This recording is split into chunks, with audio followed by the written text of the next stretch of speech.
Okay. So I am speaking to Lauren Rodriguez. Thank you so much for joining me. And would you like to introduce yourself? Oh, thank you, Robert, for having me. As you said, my name is Lauren Rodriguez. My husband, Keone Rodriguez, is currently in federal prison for a sentence of 5 years. He was sentenced for building a non custodial Bitcoin wallet that focused on privacy, and the government took issue with that. What he actually pled to was operating a money service business without a license. Mhm. We can get into all that, but Yeah. And it's now been 1 month, if I'm not mistaken, right? I think we just yeah. crossed the 19th when Lauren, you documented your experience of dropping off Keone, and I'd been following the Samurai case, but it really hadn't sunk into me like the human side of of what the government was putting you through until that moment, and it shook me completely. I think you've really done an amazing thing in sharing that story, and so my hope in speaking to you now is that more people will hear it, and because the more I learn, the more shocking this story becomes. Yeah. Well, thank you for that. Hmm. First off, for us, it started on April 24th, 2024.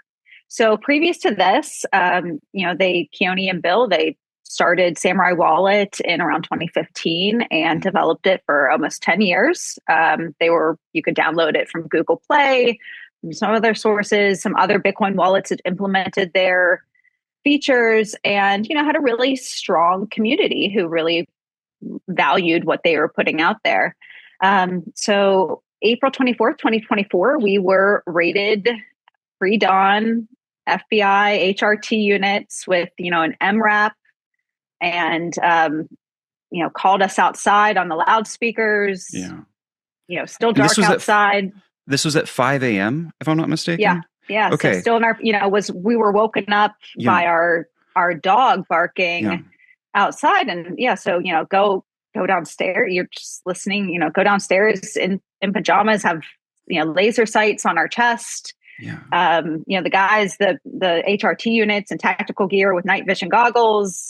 Hmm. They flew a drone through the house. It was a shock and awe tactic Yeah. So again I for heard you say for the thing about the drone yeah. on the Bitcoin Matrix podcast, but also just you sort of painted the picture there.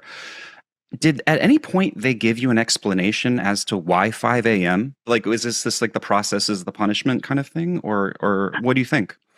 I think that really is it. I think it's a mix of that, and they have these really big budgets to buy these Hmm. fun toys, and they want an excuse to use them.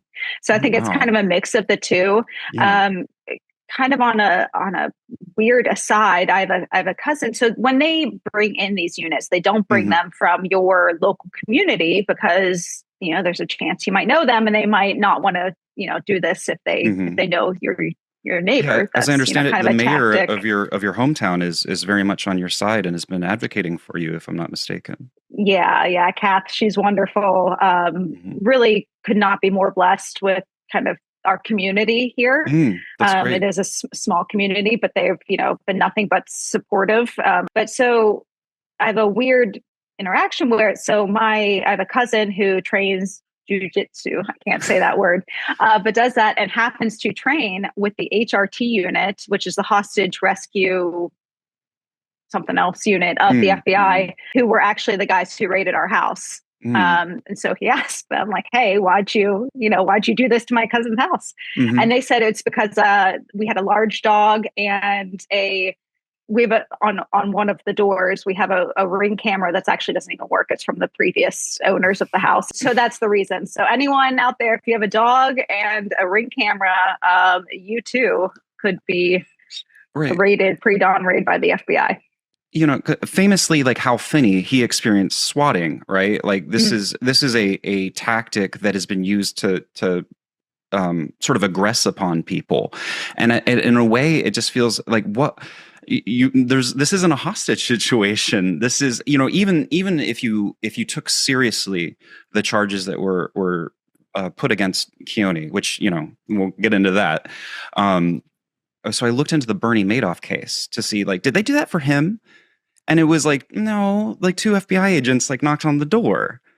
And yet, do you see it sort of as almost like a bullying tactic, perhaps? So yeah, as far as I know, like this was our first interaction with law enforcement. So they never,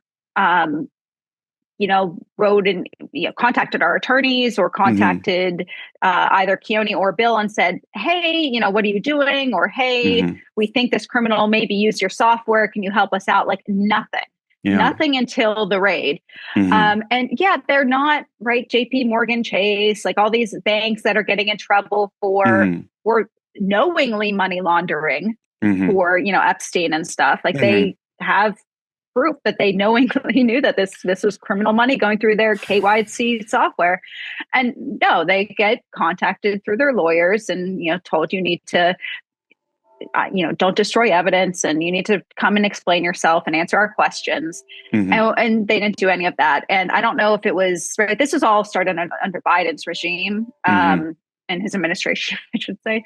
And they definitely took a very strong anti-crypto stance that's still, I would say, functioning within especially the SDNY and even the judiciary of the SDNY courts.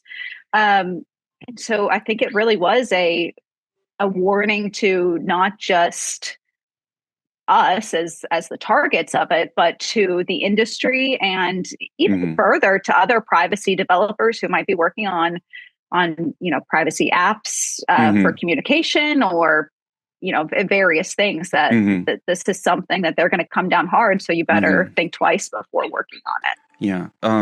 If I'm understanding what you're saying, then they're sending a message before the presumption of innocence is not even held in high regard in that case, because they're putting you through all of this to send a message for something that you've not even, there's been no plea, there's been no conviction. This is your first interaction with like, other than I suppose probably a speeding ticket here or there or something, like just your normal day to day. Yeah, like I don't even know if we have any of those. Jeez. Yeah, we're quite boring people outside of this. Man. So then the district that was that was filing these charges was the Southern District of New York. You are not New Yorkers, and neither is Bill, who is in Portugal, and they sent a team to extradite him out of Portugal. Are you able to speak to that at all? I know that was a different event.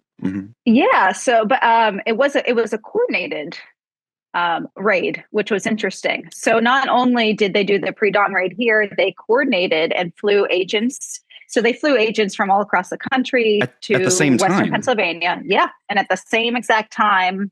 So I don't know, they must have been on, some kind of communication saying, go now. They raided them in Portugal. So, and you have to think about, right, not only the fact that this is just terrible, tactics to instill fear and all this, but the cost to the American taxpayer of doing this when, again, a simple phone call, the attorney was known for the company, how much simpler and frankly cheaper that would have been for them. So yeah, it just strikes me that the cost is not the point. What they're doing is the point, and scaring people to not innovate and not do something that operates outside of the boundaries of what. But the thing about that, though, is that you weren't even operating outside of the boundaries of regulation. And it seems to me that you guys realized that late in the court process, if I'm not mistaken, that they had, just that you had supportive evidence of operating within the regulatory framework. Is that correct? Yeah. So they designed this. So the software, it was a full Bitcoin wallet that they had. And they also have, a node implementation and some different things on the back end. But the two products, or product software that they created that Mm-hmm. the government took issue with was something called Whirlpool, which was Mm-hmm. their implementation of a coin join, Mm-hmm. and Ricochet, which is just a transaction that adds extra hops. All of these Mm-hmm. were non-custodial, and Keone and Bill made very strategic decisions when developing the software to stay within the guidelines that have been provided by FinCEN as to who is a money service business and therefore needs to do KYC and AML. They recognize that, yes, if you are a money service business, you do need to perform these tasks, and who isn't a money service business. So therefore, you don't need to keep that information, because I think, as we all know, or we should know, that when you do have that kind of personal information on your clients or your customers, that's a risk that it's breached. It happens all Mm-hmm. the time, and so that's just not something.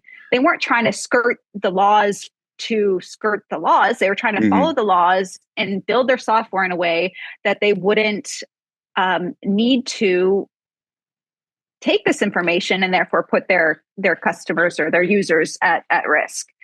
So that's where they started from. And then, Mm-hmm. as you rightly said, about a year into the case, we had gone through. They had sent us terabytes and terabytes of discovery. Mm-hmm. Bill's attorney, told the court that if they'd hit, it was 75% of the Library of Congress, and if it had been the amount of discovery, had it been printed out on paper, was stacked to the moon and back 22 times.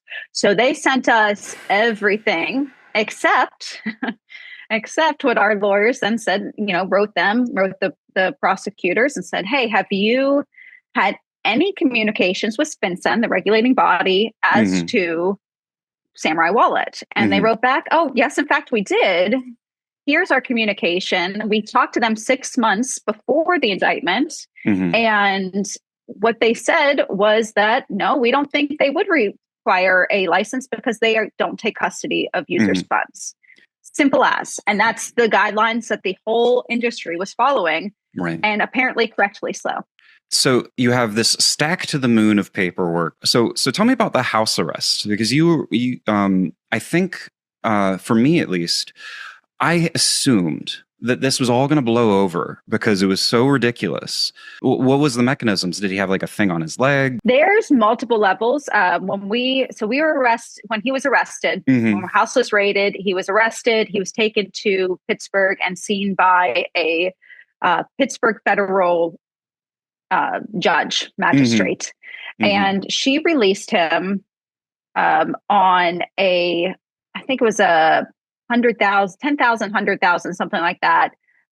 Like, he didn't have to pay anything. He just had to sign to say, if I don't show up where I'm supposed to, I'll owe this money. Okay. And that was some sort of bail bond, I guess. Yeah. Yeah. So there's different levels. So that was one where they put an ankle monitor on him and he came home. Mm-hmm. Then we went to New York. We drove to New York to present in front of that judge. So he's allowed to leave to go to court, I guess. Is that yes? How that works? That was the rule for that. And then they put him on home incarceration. Home incarceration is the highest level of home detention. He had an ankle monitor. He could not leave the four walls of our house. He could, and that, like, he couldn't go out. So he couldn't take the dog out, or nothing. Couldn't go in the yard. That's it's the four walls of your house. Yeah. That so you just get out of COVID, lessened. and then they bring COVID back to just to you, though, only to you. It was a strange. It's not. He worked from home, so like that wasn't that big of a deal, but it was still just not. We were a couple that likes to do things together, and now everything fell on me to.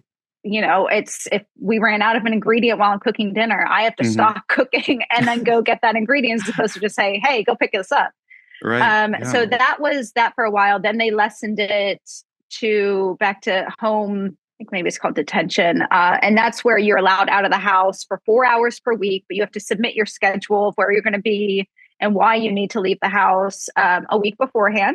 So if you say, I need to go grocery shopping on Tuesday between Mm. 1 to 3, and you always want to buffer it just in case Yeah. because you have an ankle monitor on the whole time. And then towards the end, it was down to curfew.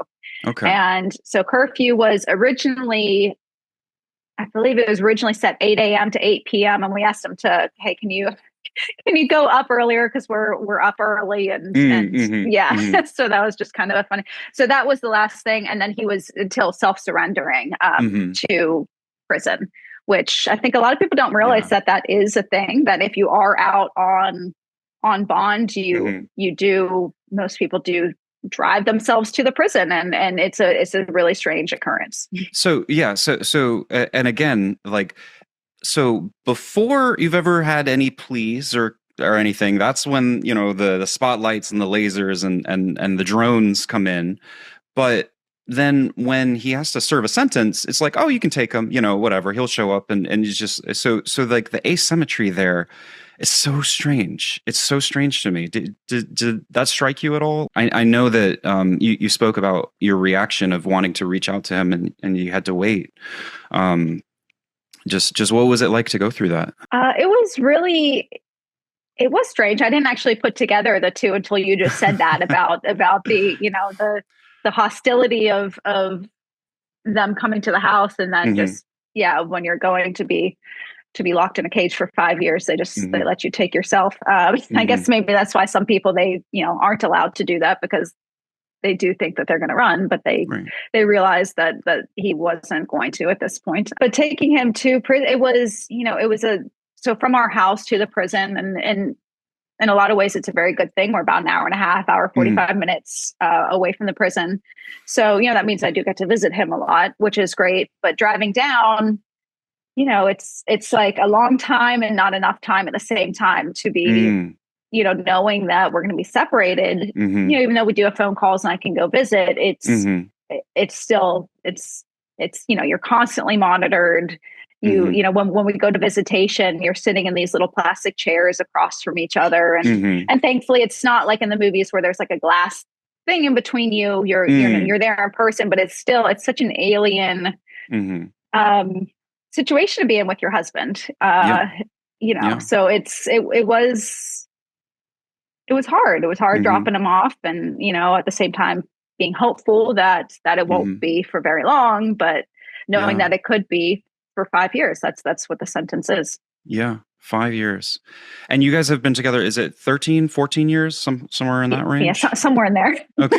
Okay. Yeah, Gotcha. somewhere in there. Yeah, Yeah. it's a Okay. long time. Yeah. Yeah. I mean, so you've I mean, truly like built a life together. And so how are you holding up with it? Like because I'm sure that um, this has been an adjustment for you as well as for him. And I want to focus on him in a moment, but like because I know you've been really productive on Twitter in raising awareness of what's happened. And just anyone who sees this, please just give Lauren a follow. I just saw you got invited to Women of Bitcoin event, which is great because like you should. I feel you should be center stage at every. We're gonna have conferences or whatever, and perhaps that's not what you're seeking, but every day that goes by, Trump has acknowledged hearing about this case, but hasn't done anything. And I think every day without a pardon, there's only one man who seems to be able to fix it in this peculiar world that we live in. So, but how are you doing? Yeah, as you said, I have been like, this has definitely motivated me, and Mm-hmm. that I do have a purpose, which is nice, because I think if I was just sitting here feeling sorry for myself, that would be a really hard place to be. Mm-hmm. It's definitely different than my previous life. Like I was a housewife, and Mm-hmm. I was a very private person, and Mm-hmm. and when the government posts your address on on documents for everyone to see, you kind of have to take. I had to take a step into a more public role, and even if I've said this a few times, but I really do feel like so many people have reached out to me and said, that's my story too. This happened to me. This happened to my husband. This happened to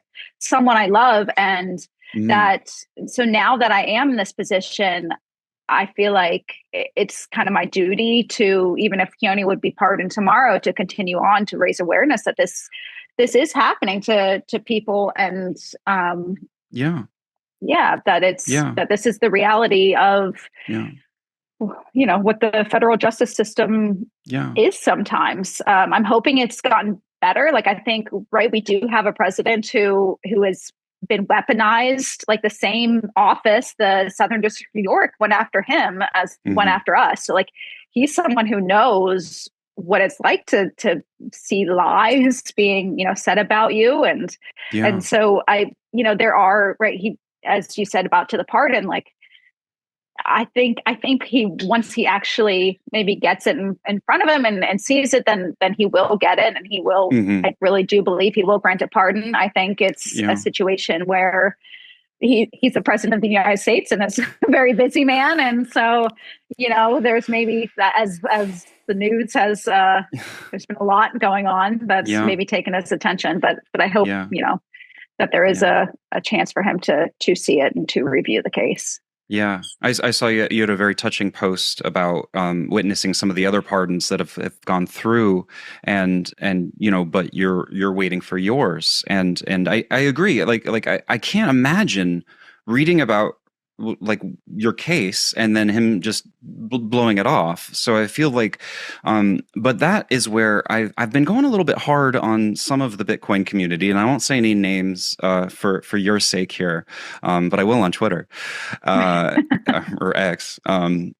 That being the case, I'm very disappointed in the people who might be able to more easily than you or I have the president's ear and are not explicitly advocating for this pardon. Now, what's your feel on that? Because some people, I wanted to give a shout out to Simply Bitcoin. Not that they need my shout out, but they have been consistently great on bringing up the Samurai Wallet, and they're doing like daily updates and stuff like that, which has been really wonderful. But there are people who haven't said a single word on it, and I will say that the more I've thought about it, the more I realize the plea deal that avoided the 20 years, and we should get to the court stuff because I kind of skipped over that, but an unlicensed money transmitter, as I understand it, is what they have currently put Keone in prison for 5 years. Well, what was Satoshi doing? So, okay, if you have this reverence for Satoshi, which some of the people who have been silent certainly say they do, well, then how can you possibly sleep at night not defending this Bitcoiner? Operating on the same principles. So I've teed you up there. That's obviously giving away my perspective. I think I'll start by saying I think the Biden DOJ would have put Satoshi in prison had they known who he was. The charges and the way that they framed it, they said, even though they didn't have custody, even though all these, that they were still conspiring to operate an unlicensed money transmitter. Well, so is there, if you apply the same logic, so is every Lightning node operator, every miner, okay, it's kind of endless with their reasoning, and quite dangerous. And I completely disagree with it. As to people who haven't spoken out, I think it's probably twofold. First, I'm very thankful for anyone who is willing to lend their voice.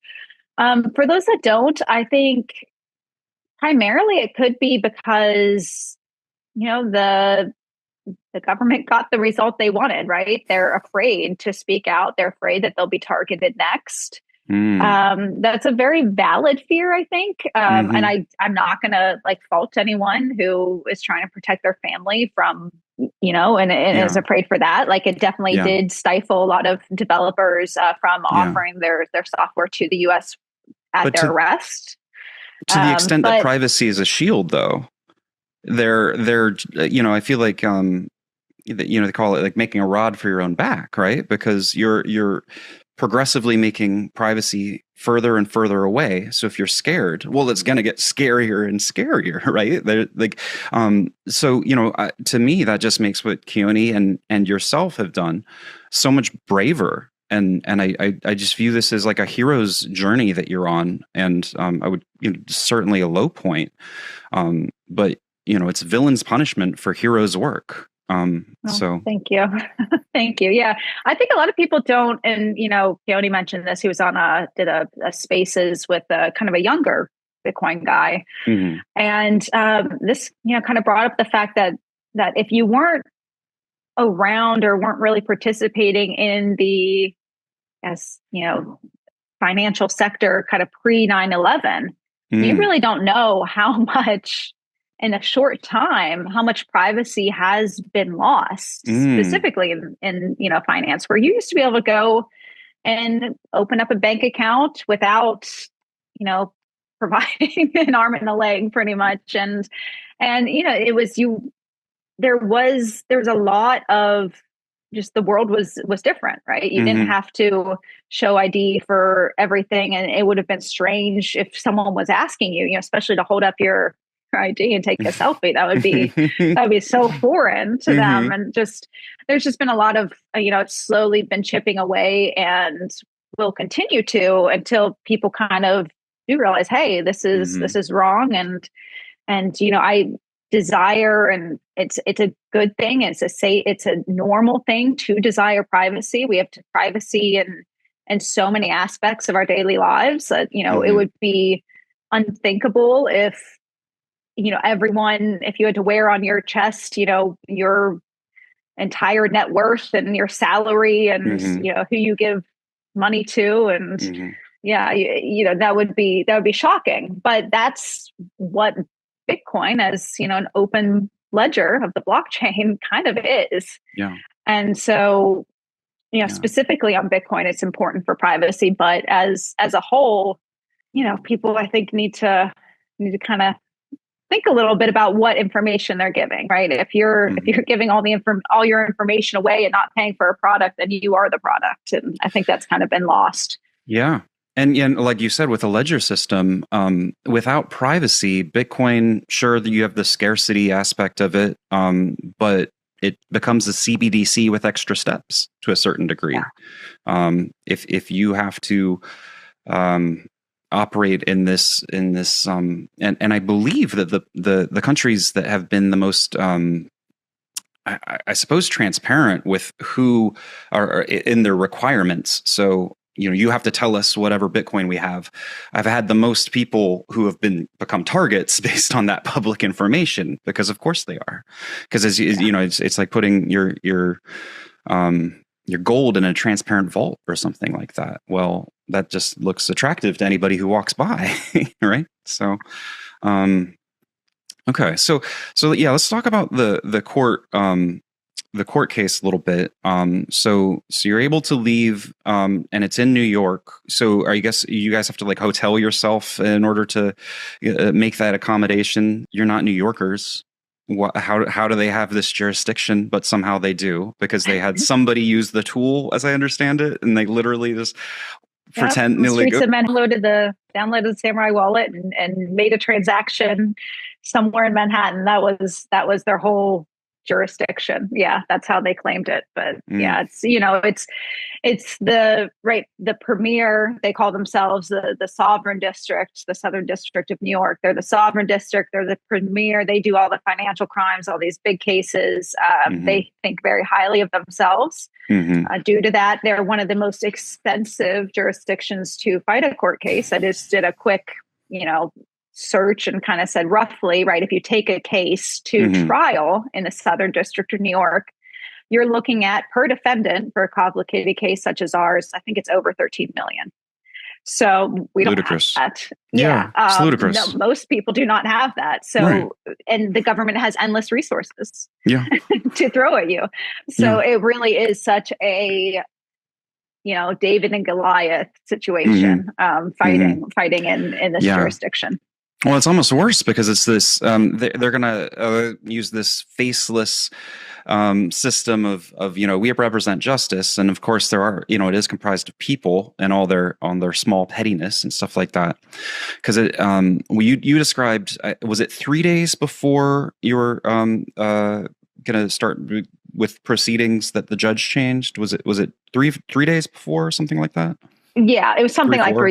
4 days. Yeah. And yeah, so this was about a year and a half into the case. So Yeah. the justice system moves very slowly, I found out. And a lot of it's due to the fact that there was just such a massive amount of discovery. Most of it had no bearing whatsoever. They like to throw everything at you because you have to dig through it. You have to look at every piece to determine whether it's going to be valuable for you or for the prosecution, and how you can whatever answer to that.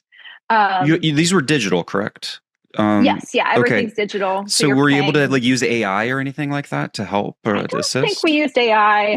Keone looked through a lot of the stuff. It's also because they're down the way that it's not like it's nicely formatted to search through either. It doesn't have nice code names. So it is a huge process. You're paying paralegals and other people to help go through it as well and kind of they may use some tools on the back end, some at least search things. I'm not totally sure how they do that.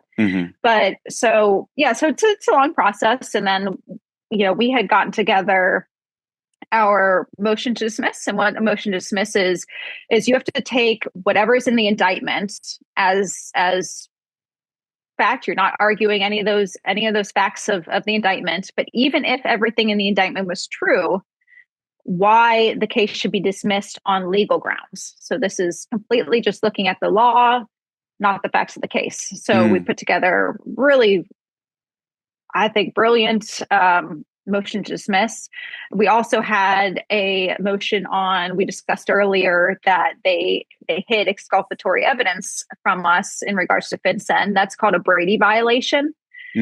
So we were waiting on a ruling for that as well, and arguments to that. We also had before the court question requests. So that gets decided. Is that decided by the SDNY, or is that decided by some sort of appellate circuit? By the judge. Oh, by the same judge. But it was withheld by the prosecution, by SDNY, and the judge. This was before the judge to rule on it. Oh, this is before. Okay, I got yeah. You. Okay. So we had these. We had a bunch of things, and we were going to New York, and then we had the other thing was whether the judge should decide if they were going to accept amicus briefs, and amicus briefs are friends of the court letters. Kind of help again with. A judge is supposed to be an expert in the law. They can't be an expert in every case that's going to appear before them. So this is a way for them to just get extra information from, non-biased sources. From they're just representing the information basically. And then there was a few other things. There was a motion to sever by bill so that there'd be two separate cases. There's a lot of. There was no animosity. It's just that's something you put forth, and so we were prepared to go in and present this in front of Judge Berman. And a few days before, we get told, "Well, Judge Berman's no longer your judge. Your judge is now Denise Coates." So we go in to appear before her, first time seeing her, and we're thinking we're still going to argue these motions just in front of another judge. We had a little bit of backstory that she's kind of Judge Berman was one of the few federal judges who was not a federal prosecutor previously. Judge Coate was the head prosecutor in the criminal division of the Southern District of New York. So the case that's bringing it against us. So she's a prosecutor's prosecutor.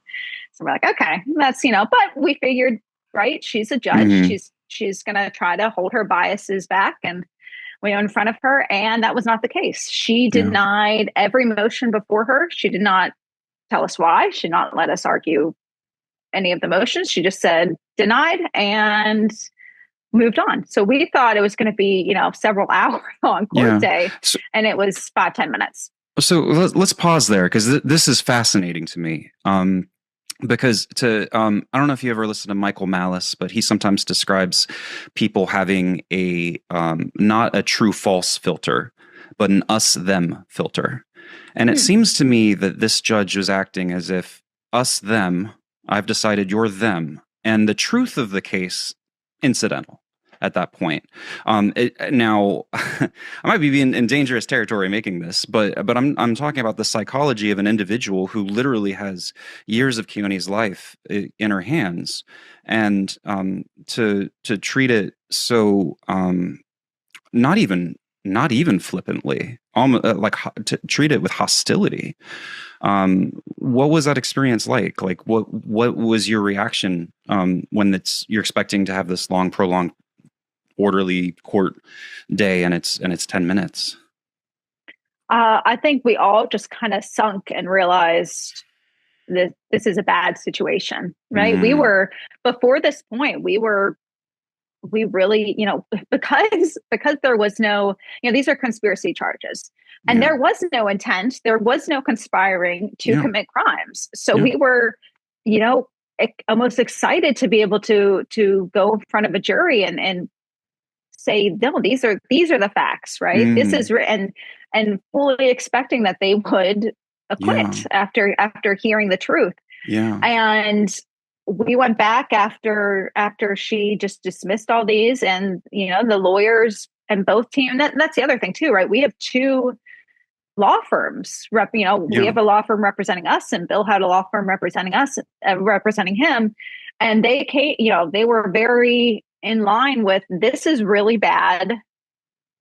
She's not going to let us put on the defense that we want to put on. Defensive counsel is yeah, a valid defense, but a judge, I don't think people realize how much, I didn't until this, like how much control the judge has. She's not yeah, just there, to bang the gavel here and there. No, she determines what defense you can put on, what witnesses are allowed to be on the stand, yeah, what evidence is presented to the jury. In Tornado Passion, Roman Storm's case, their judge, who was, looked from the outside at first, it was like, oh, wow, this isn't going so well. By comparison, was quite friendly to the defense. But she even said, she said, you're not allowed to mention the word privacy in their case in front of the jury. So like when a judge can determine the words you were allowed to say in front of the jury, like it really does determine the outcome of the case, who your judge is. wow, And so yeah, it yeah, was really disheartening because the mathematics completely changed. Like hmm, you don't have good odds going up against federal prosecutors yeah, anyways, just because yeah, of all the other stuff we discussed. hmm, But it drastically changed yeah, with Denise Coates as our judge, yeah, and that is ultimately why we ended up taking yeah, the plea. yeah. I think it's a very understandable, um, but it's so Soviet in my. I've read the Gulag Archipelago, and you hear these stories of like confusion, or in the initial days of these arrests, of like, oh, I just got to explain it to them, and then they'll understand, and then this faceless system is like, no, like that's not how this is going to work.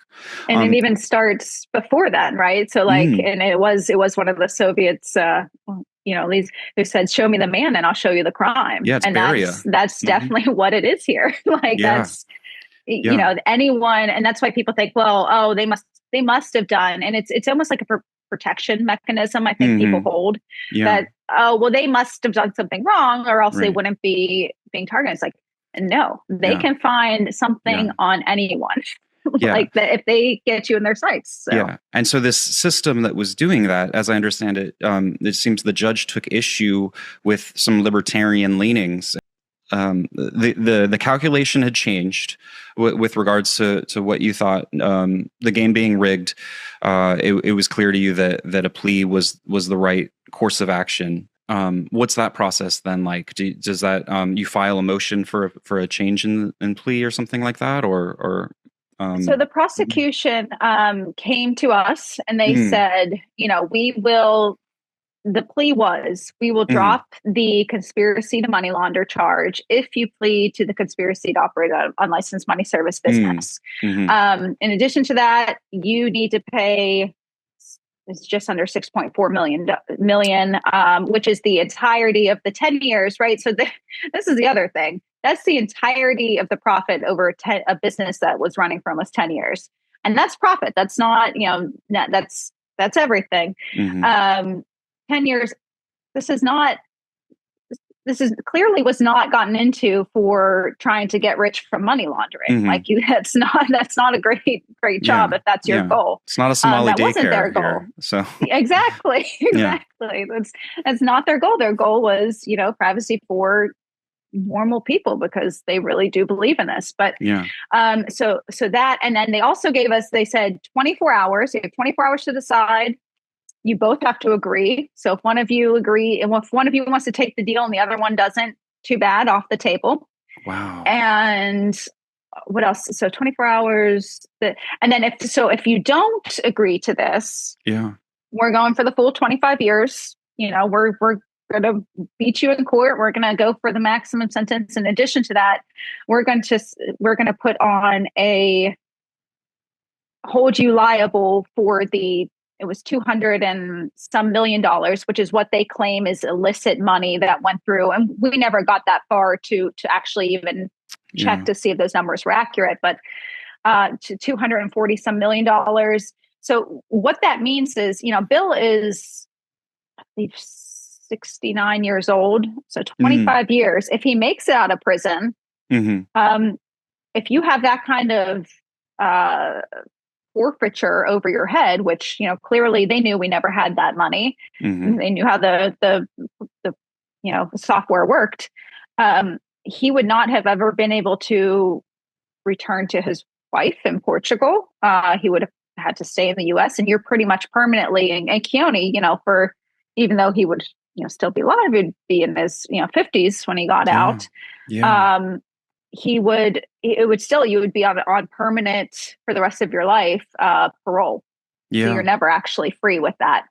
So they did it was still hard even with that. It was still really hard, and that's why there was a lot of care put into Keone's allocution. And allocution is a statement you make to the court kind of explaining your understanding of the crime. And his allocution, because he didn't want to lie. He's like, I'm not going to get up and lie in court. That's not who I am. So his allocution was, I, along with, Bill, built and maintained Samurai Wallet, was software that users could use to transact their Bitcoin. I did this knowing that some users could be criminals, which was the truth. I think, if anyone has any sense, you realize that criminals use all kinds of things. Right. And the car dealer could be selling to somebody who does a bank robbery. But that's like, you're a car dealer. That's not long as you don't know, right? It's a neutral thing. Exactly. And it's not and it's different, right? So like if someone came to a car dealer, we'll use them as an example, and said, just robbed this bank, look at all this cash, sell me this car. Well, then the car dealership or car dealer would be a party to that crime because he's knowingly accepting, criminal proceeds. Right. But if same guy robbed a bank, came in, bought a car, that's not exchange. Well, why? How would the car dealer know that? He didn't. He didn't proffer that information. And that's the exact same. And it wasn't, this isn't, again, they were not required, because they were not a money service business, to do KYC AML. Therefore, it's, hypothetically, I'm sure there was criminals using it, but they weren't under the legal obligation to check who their users were. Yeah. Well, I mean, it's also a method to protect yourself from criminals. So when you have a breach and your KYC information is out there, I mean, something that offers Mix is a restorative solution to solving yourself as the target that you've become. So very much so. So, they've taken away something that can be certainly used for good. And the design of the software, which is, again, kind of interesting and goes against what they were claiming it was built for. Like if a criminal does steal money, let's say they hack an exchange and they steal a bunch of Bitcoin, they want to move fast to get it so that they can cash it out. The way Whirlpool worked is it was a much slower process. So, you had the TX0, which took the Bitcoin, divided into like parts. Then you had to wait for other participants to come in. And so it was not a fast system, which therefore discouraged criminals from using it. And it really was about, like you said, people who need to protect their privacy for legitimate reasons, because especially this past with the spike of with the price of Bitcoin going up, there's been a massive spike in people being attacked, and it's terrible. It really is. It's like we've retired the existence of cypherpunks. Like, you're not allowed to be a cypherpunk anymore. Like Put on your suit and tie. Yeah. Yeah. Wow. All right. Well, Lauren, I've been you've been very generous with your time, so I don't want to keep you for much longer. We've been talking for a bit here, but anything you want to talk about, how to support Keone, the change.org petition, let's start there. Yeah, definitely. So, we've been told by Lynn and Ross Ulbricht that, with their pardon, the petition really did make a difference, right? When you can go and say President Trump or, President Trump representatives that this is an issue that people care about. And so if people could go to that, everything can be found through the website billandkeone.org. That's BILLANDKEONNE.org. And from there, you can follow the link to the change.org petition to sign. Then also, if anyone does care to donate, there's Bitcoin, there's a couple other cryptocurrencies and fiat that really does help. Unfortunately, fighting a case like this, we are massively in debt to these various law firms, in addition to the $250,000 fine that the judge imposed on top of the forfeiture. She kind of went max out with everything she could. So we said she would have, if she had the option to do a life sentence, she would have. That was the animosity that she felt towards Keone. So all right. Well, one more question then on that note, actually, is like what is yours and Keone's view of Bitcoin now? Like, do you still see this as because I see you as making a heroic sacrifice, and I'm grateful for it, and I hope that other people, while it's scary to hear this story, I hope they're brave enough. But what's your feelings on the justice system and then and Bitcoin at this stage? Yeah, maybe I'm naive, but I am hopeful. On both fronts. Like, I think that with enough people waking up, there can be real change to the justice system. Like, if people are motivated to actually kind of go back to what the founding was and actually search for truth and justice and not whatever has been going on, a lot of political weaponization and lawfare. So, for that and for Bitcoin, like I still like Bitcoin. I think there's the promises there. I think, I would warn that if as we talked about earlier, if it turns into something where everyone's on custodial exchanges and traceable, and that you're just opening up a panopticon for whoever to really oppress people like they would be, CBDs, or, if we look to China, like with their social credit system, like that's very doable if people give up, the fundamentals that Bitcoin promised, which was pseudonymity and self-custody and, all those things. So yeah, I think if we focus on that, if people focus on that and continue down that path and kind of return to privacy, and that there's hope. Yeah. Well, I truly mean it. I think that you have just acted so commendably in stepping into this position that life has taken you, and so I am thankful for you sharing your story, and I hope in whatever way each one of us can make a difference that we do, and that has to start with on an individual level. So that's my commitment, that that if you ever need anything from me, please reach out. Well, thank you so much, Robert, for your time, for having me on here. And yeah, of course. Yeah. All right. Well, take care. Have a good night. You too.